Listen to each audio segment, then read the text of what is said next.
paučina. Tata Prase vredno radi u svom kabinetu. Tata Prase, zašto ti je soba u takvom neredu? Nije tako strašno. Vidi koliko ima paučine. Ja volim paučinu. Daje stil radnoj sobi. U paučini ima pauka, a ja ne volim pauke. Ja ih volim. Pauci love muve. A muve su grozne. Pa dobro, ali ne želim nikad da vidim pauka. Pauk! Zdravo, čika nogonjo. O, kud sada nestade? Nađite ga, neću da ga vidim u kući. Svi traže Čika Nogonju. Čika Nogonja nije u ormariću.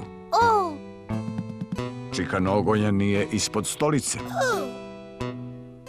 Čika Nogonja nije na stolu.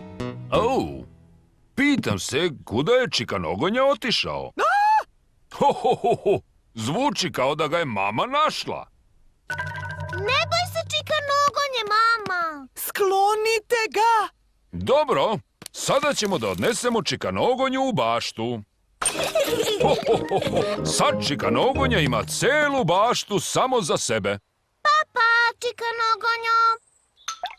Počela je kiša. Čika Nogonja trči nazad u kuću. Čika nogonja možda ne voli kišu. Penje se uz oluk.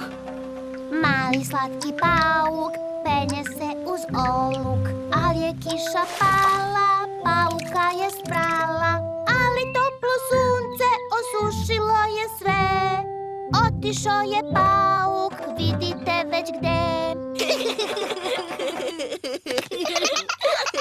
Neću tog Čika Nogonju u kući, razumeš? A da odnesemo ovog Čika Nogonju malo dalje, deco.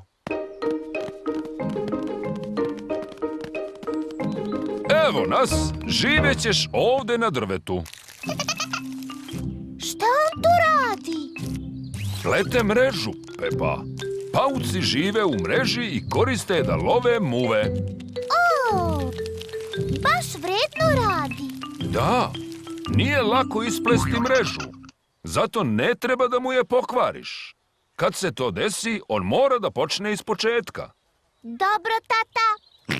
Pa, čika nogonjo. Vreme je za spavanje.